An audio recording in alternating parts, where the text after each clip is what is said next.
หน้าทำปล่อยรถด้านหน้าทำ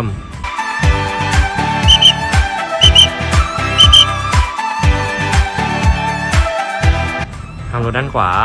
ทำปล่อยรถด้านขวาทำ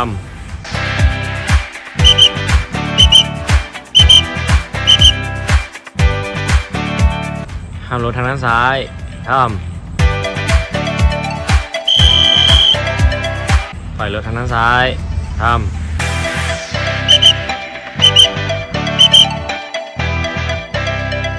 ห้ามรถข้างหลังทำ